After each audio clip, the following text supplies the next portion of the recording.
Bienvenue à toi dans Simplifie, le podcast qui est là pour t'aider à simplifier ta vie. Alors aujourd'hui, je ne suis pas en balade comme d'habitude. Il fait simplement un temps de chien ce matin et je n'ai aucune envie d'aller marcher sous la pluie.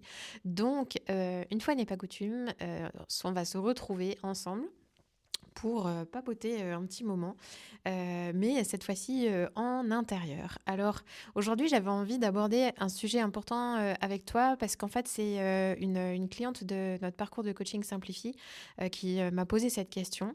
Elle est actuellement dans une période de transition, vu qu'en fait, elle est en train de passer d'un quotidien extrêmement chargé et débordé à un quotidien où elle est en train de simplifier et notamment de ralentir et de faire des choix pour sa vie. Et puis, sa question, c'était, mais Géraldine, comment ralentir même en période de rush? Ce sujet qui revient très souvent chez les femmes que j'accompagne et peut-être chez toi aussi, pour moi, je pense qu'il est vraiment essentiel à aborder avec toi quand on parle du fait de comment simplifier sa vie. Comment ralentir alors que tout s'accélère? Pas en vacances, pas après un burn-out, pas quand ce sera plus calme, mais maintenant, au cœur du rush, au milieu du quotidien qui déborde. Parce que si tu attends que ta vie elle ralentisse pour souffler, tu risques d'attendre longtemps. Donc je vais te partager des éléments de réponse que je lui ai partagés. Et puis du coup, j'espère que ces éléments vont pouvoir toi aussi t'éclairer et puis t'aider à faire les choix que tu as besoin de faire. Alors, tu connais sûrement ce moment où, par exemple, les réunions s'enchaînent, les enfants te sollicitent, les mails s'accumulent, le frigo est vide, ton corps te dit stop, tu as des sollicitations sans fin, des projets dans lesquels tu t'étais engagé, etc., etc. Tu veux bien ralentir, mais pas maintenant, pas aujourd'hui, pas cette semaine. Et pourtant, c'est justement là que tu as le plus besoin de ralentir. Je te le répète. Et pourtant, c'est quand tu es dans le rush que tu as le plus besoin de ralentir. Alors, est-ce que c'est possible de ralentir quand on est dans une période intense? Oui, oui, c'est possible. Mais ça va te demander de sortir d'une croyance qui est très ancrée, le fameux « je ralentirai quand j'aurai le temps ». Je crois vraiment que c'est l'une des plus grandes illusions qu'on nous a vendues aujourd'hui. Et je voudrais juste te dire là, tout de suite maintenant, on pose les choses ensemble. Le temps, tu ne l'auras pas.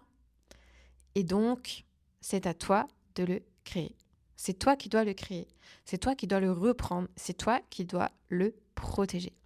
Alors du coup, pour ça, je vais te partager 4 piliers que j'utilise dans ma vie régulièrement et que je transmets systématiquement à chacune des Paulettes qui sont dans notre parcours Simplifie. Alors le premier pilier que j'utilise régulièrement, c'est le fameux tu n'as pas tout à tenir. Tu n'as pas à tout tenir. Et surtout, tu n'as pas à tout tenir toute seule.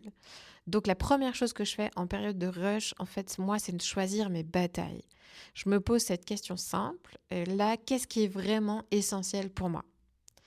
Pas pour ma to-do list, pas pour mon image, pas pour faire plaisir, juste pour moi, là, qu'est-ce qui est essentiel?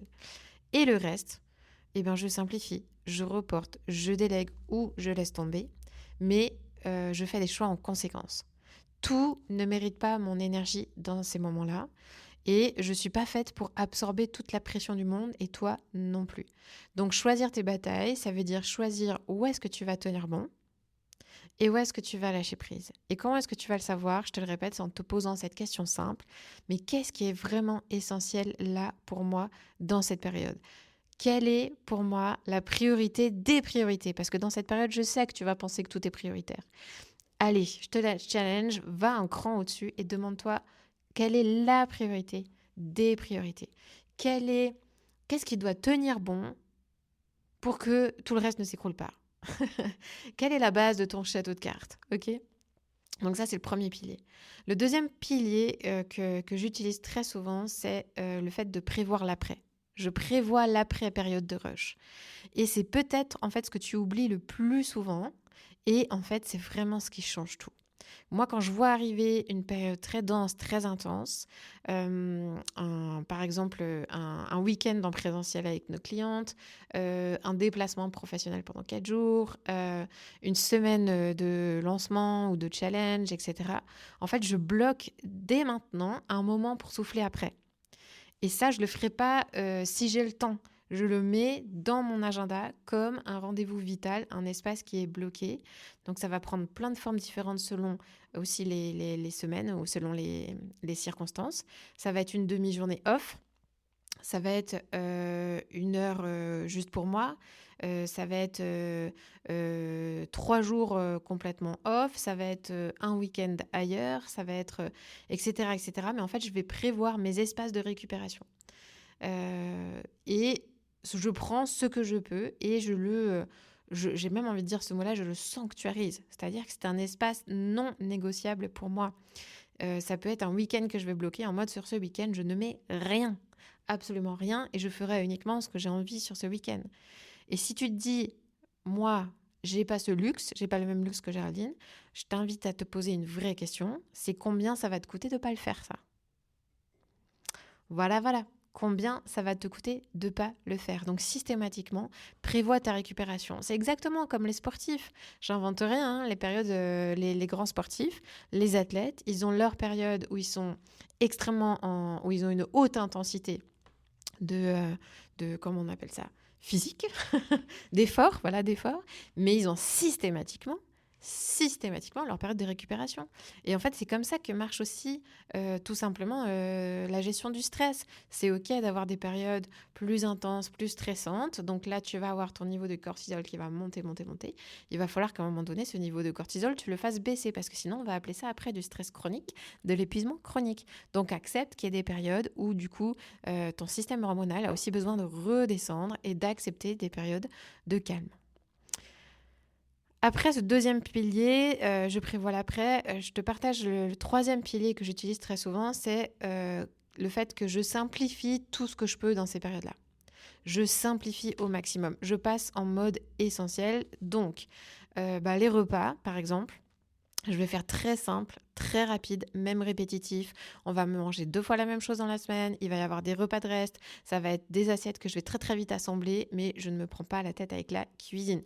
Si quelqu'un a envie de mieux manger, si quelqu'un a envie de manger des choses spécifiques, des choses qu'il faut cuisiner, mais qu'il le fasse. Voilà. Et ça marche très bien. Toutes mes tâches, par exemple, que je dois gérer, je les regroupe. J'annule. Je limite. Voilà, je suis très au clair sur mes priorités. Les distractions, je vais davantage les couper. Je vais davantage dire non à des sollicitations extérieures. Et puis, tout ce qui va... En fait, tout ce qui va concerner, par exemple, la gestion du quotidien, courses, ménage, etc. Je ne cherche pas à être parfaite, je cherche à respirer. Donc, du coup, tout va aller à l'essentiel. Tout va systématiquement aller à l'essentiel.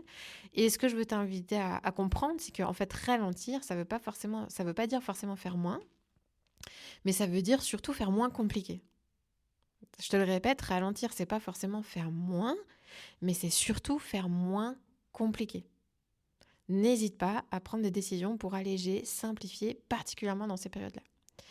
Et ensuite, le quatrième pilier que je veux partager avec toi, c'est qu'en fait, je repère les signaux d'alerte.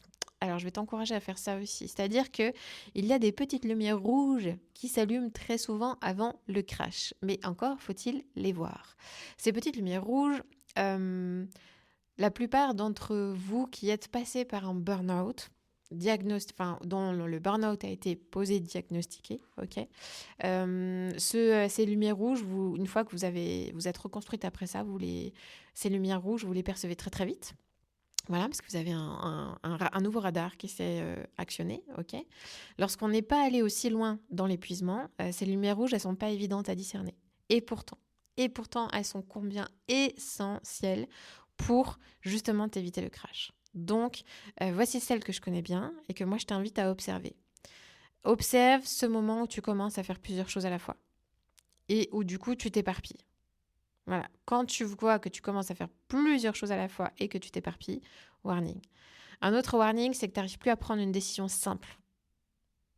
Tu vois, tu as tellement de décisions à prendre qu'une décision simple, tu es en mode bug, du type qu'est-ce qu'on mange ce soir, du type à quelle heure on se retrouve, du type c'est toi ou c'est moi qui réserve le resto, tu t'y arrives plus. Et du coup, en fait, qu'est-ce que ça veut dire ça? C'est que tu es en surcharge mentale. Warning. Troisième lumière rouge, c'est que tu ne ressens plus de plaisir dans ta journée. Tu te couches le soir, Et quand tu te poses cette question, est-ce qu'il y a des choses qui m'ont fait du plaisir? Est-ce que j'ai eu du plaisir aujourd'hui? Et que tu réponds non, ça veut dire que tu t'es complètement déconnecté de toi. Tu t'es complètement déconnecté de tes envies, de toi, de ce qui te fait du bien, en fait, tout simplement. Et la quatrième lumière rouge à checker, c'est que tu n'as plus un seul moment seul. Si tu es constamment en sursollicitation, ça veut dire qu'en fait, à un moment donné, tu t'éteins doucement. C'est ce qui est en train de se passer. Donc, ces signaux, ils veulent pas dire, attention, hein, ils veulent pas dire que tu es faible, ok, que tu n'es pas à la hauteur, que tu n'es pas assez. Non, non, non, ils veulent juste dire, hey, stop, tu t'oublies. Voilà. Et ton corps, il le sait avant ta tête. Ça, c'est ancre-le vraiment. Ton corps sait quand tu t'oublies avant ta tête et il t'envoie des signaux pour te dire, là, tu es en train de t'oublier. Alors, on parle de ton corps, mais ton cerveau. Et pour ton cerveau qui saute d'une chose à l'autre.